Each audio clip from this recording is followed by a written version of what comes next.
तक सर्वोच्च न्यायालय का अंतिम निर्णय न हो जाए तब तक उस पर टिप्पणी करना, बोलना बिल्कुल संवैधानिक रूप से गलत है। आप न्यायिक प्रक्रिया को भी नहीं समझते हैं तो ये समझ लीजिए कि ज्ञान का आपके पास अभाव है। कुर्सियों पर बैठने वाले को धरना नहीं कहा जाता है, तो धरना जमीन पर बैठकर दिया जाता है, कार्यालय में बैठकर नहीं दिया जाता है। तो इनका धरना नहीं था, इनका जश्न था। तेजस्वी को बहुत चीज़ों पर ज्ञान का अभाव है। जो राजनीतिक इतिहास रहे हैं बिहार के, उस राजनीतिक इतिहास के ज्ञान का अभाव उनके पास है। नमस्कार, आप देख रहे हैं आरएडी न्यूज। मैं हूं योगेश चक्रवर्ती। बिहार में जाति गणना का श्रेय लेने को तमाम राजनीतिक दलों में होड़ मची है। आरजेडी दावा कर रही है कि उसके नेता ने पहली बार जाति गणना का मुद्दा उठाया था और उन्होंने ही इसकी मांग रखी थी, जबकि जेडीयू और बीजेपी का दावा है कि उन लोगों ने पीएम से मिलकर भी जाति गणना की बात की थी और केंद्र के मना करने पर बिहार में सर्वदलीय बैठक के बाद जाति गणना का फैसला लिया गया था। आखिरकार कौन है जो जाति गणना का असली हकदार है, जिसे श्रेय मिलना चाहिए? हमारे साथ जेडीयू के प्रवक्ता निहोरा यादव जी हैं, आइए उनसे बात करते हैं। सर, जाति गणना को लेकर के लगातार जो है आरजेडी दावा कर रही है कि हमने इसकी शुरुआत की थी और हमारे 17 महीने के दबाव में ही तमाम काम हुए।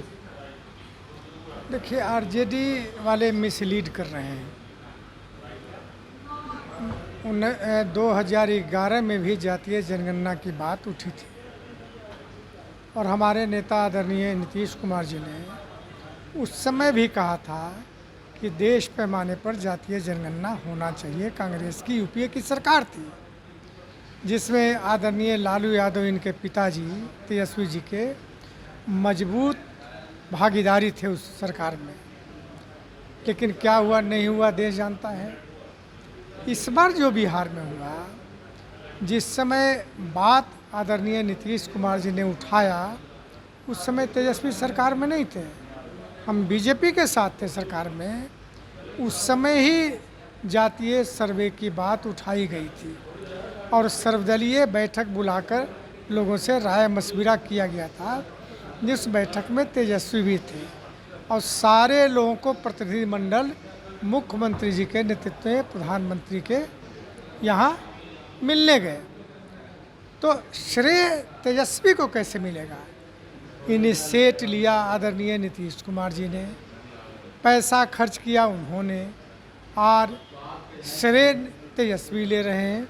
हमारा इतना ही कहना है कि देखिए, आज तक जब जब आपकी सरकार रही या सरकार में शामिल आप रहे 2 बार, कोई भी ऐसा काम बता दीजिए जो आपके द्वारा किया गया हो। अरे भाई, अपने विभाग जो 6 विभाग रखे थे, उस विभाग में तो सही तरीके से आपने काम नहीं किया, सबको ही जानते हैं। तो आप क्या श्रेय लीजिएगा? ये कहते हैं नौकरी हमने दिया, नौकरी हमने दिया। भाई, आप मंत्री हैं, गवर्नमेंट आप नहीं थे, हेड ऑफ द गवर्नमेंट आप नहीं थे।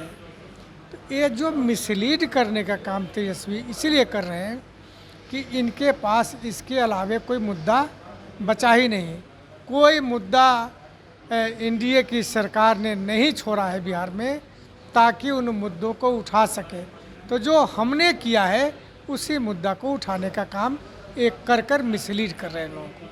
आप कह रहे हैं कि वो मिसलीड कर रहे हैं, वो धरना प्रदर्शन कर रहे हैं, इसके अलावा जनता के बीच जा रहे हैं।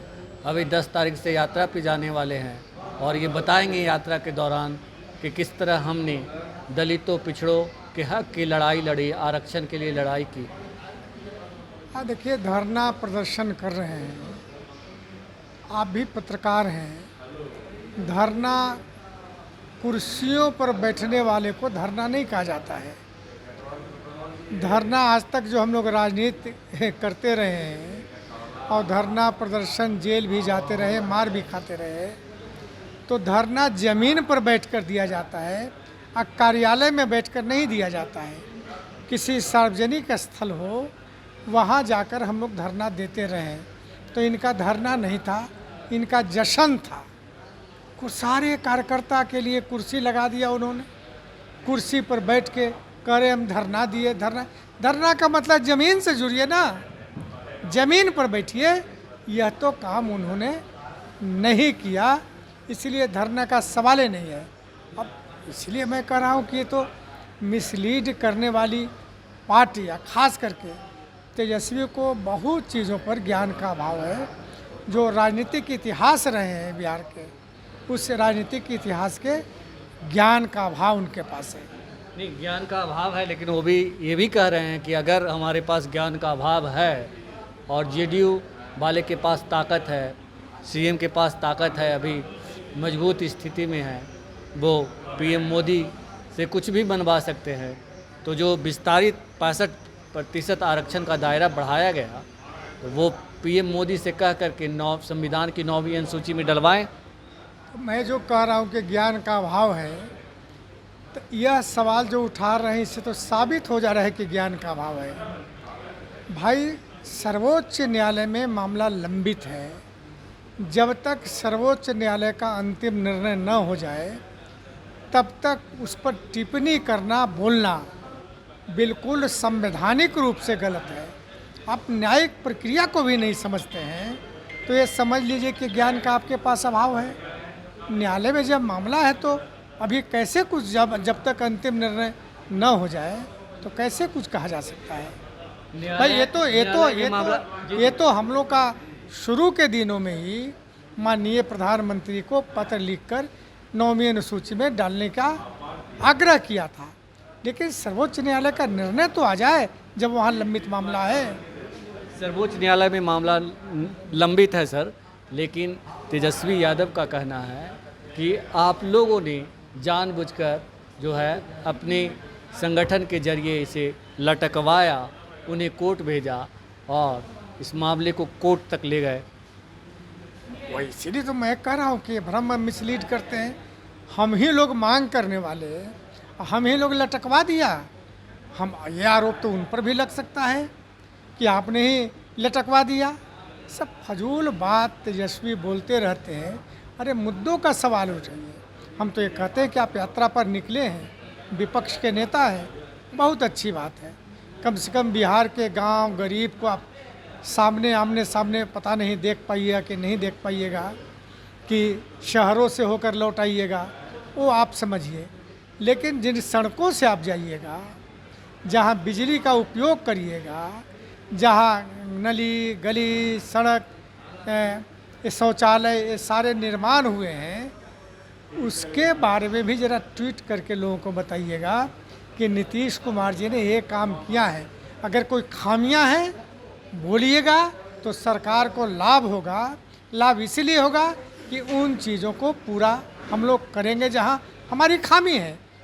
हमारे नेता का तो यही सबसे बड़ा चरित्र रहा है, काम रहा है कि जहां भी कहीं खामी रहा उस खामी को समझ पर तत्क्षण उस पर कार्रवाई करते हैं।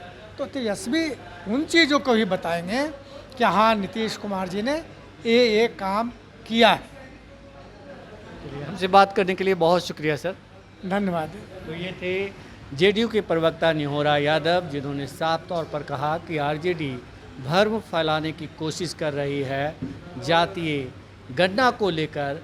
सच्चाई ये है कि जेडीयू के नेता नीतीश कुमार ने ही जातीय गणना को लेकर के पीएम जातीय गणना करवाना चाहते थे और इसके लिए सबसे पहले उन्होंने ही पहल की है। योगेश चक्रवर्ती, RAD न्यूज़, पटना।